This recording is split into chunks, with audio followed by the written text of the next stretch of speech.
Thème 4. Les prophètes dans le Nouveau Testament. Chrétien, le titre de pape, et le ministère du faux prophète dont parle la Sainte Bible. Chrétiens, les prophètes de l'Ancien Testament étaient envoyés à Israël, à Juda et parfois aux nations, tandis que ceux du Nouveau Testament sont envoyés aux nations et non à une nation. Sachons faire la part des choses pour ne pas mélanger ces deux alliances. Chrétien, le terme prophète des nations revient à dire en d'autres termes, le messager de son temps.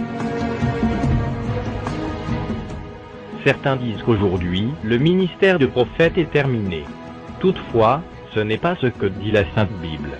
Dans le Nouveau Testament, le ministère de prophète est clairement appelé à continuer. Avec, en particulier, celui des apôtres, ce ministère constitue même un élément essentiel de la vie spirituelle de l'Église.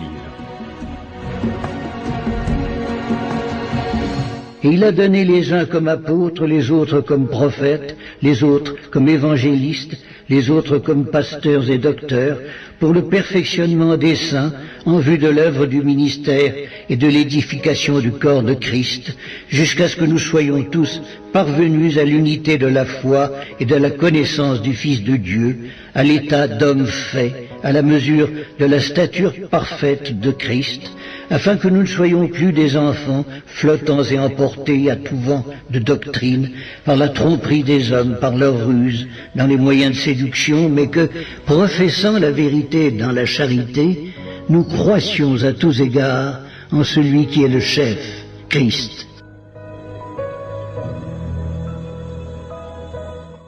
Le Seigneur Jésus-Christ nous a avertis qu'à la fin des temps, de nombreux faux prophètes feront leur apparition. En effet, la fin des temps est un temps d'apostasie et de ténèbres spirituelles. C'est une époque qui nécessite donc aussi, et plus que jamais, la manifestation de vrais prophètes de notre Seigneur Jésus-Christ, pour dénoncer l'apostasie et faire briller la vraie lumière de la parole de Dieu. Dieu y veillera jusqu'à la fin. Même si les vrais prophètes sont très peu nombreux, leur voix retentira toujours jusqu'au retour du Seigneur. Elle sera reconnue par ceux qui ont des oreilles pour entendre. Je t'en conjure devant Dieu et devant le Seigneur Jésus-Christ, qui doit juger les vivants et les morts, et au nom de son apparition et de son royaume, prêche la parole, insiste en toute occasion, favorable ou non, reprend, censure, exhorte, avec toute douceur et en instruisant. Car il viendra un temps où les hommes ne supporteront pas la saine doctrine. Mais ayant la démangeaison d'entendre des choses agréables, ils se donneront une foule de docteurs selon leurs propres désirs, détourneront l'oreille de la vérité et se tourneront vers les fables.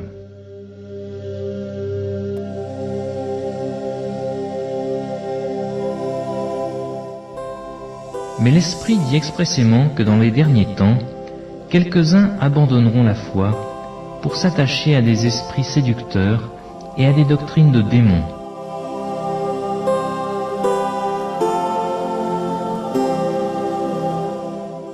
Par l'hypocrisie de faux docteurs portant la marque de la flétrissure dans leur propre conscience. Il y a eu parmi le peuple de faux prophètes, et il y aura de même parmi vous de faux docteurs, qui introduiront des sectes pernicieuses, et qui, reniant le maître qui les a rachetés, attireront sur eux une ruine soudaine.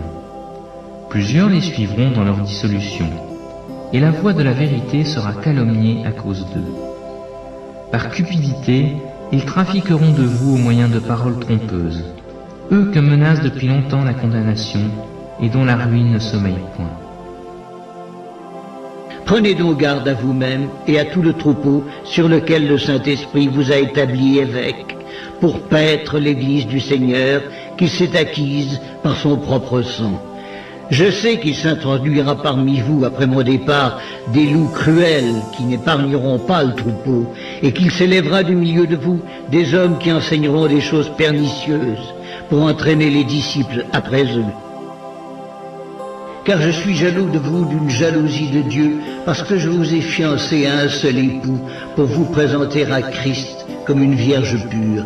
Toutefois, de même que le serpent séduisit Ève par sa ruse, je crains que vos pensées ne se corrompent et ne se détournent de la simplicité à l'égard de Christ.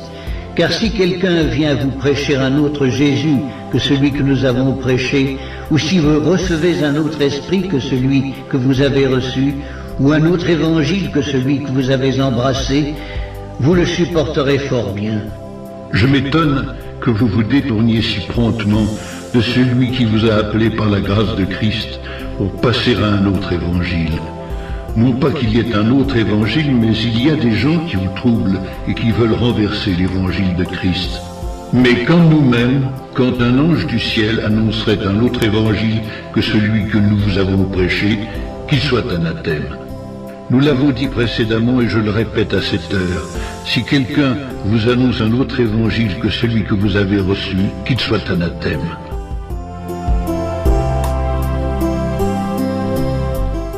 Si les faux prophètes abondent actuellement, les brebis du Seigneur doivent rester en paix. Car le Seigneur lui-même leur donnera le discernement et les gardera jusqu'à la fin. Parce que tu as gardé la parole de la persévérance en moi, je te garderai aussi à l'heure de la tentation qui va venir sur le monde entier, pour éprouver les habitants de la terre. Je viens bientôt. Retiens ce que tu as, afin que personne ne prenne ta couronne. Frères et sœurs de la véritable Église épouse de notre Seigneur Jésus-Christ, gardons précieusement ses paroles, par amour pour lui, qui est la vérité. Il nous gardera fidèles, et, par sa grâce, nous saurons reconnaître les faux prophètes, parce que nous aimons la parole de Dieu.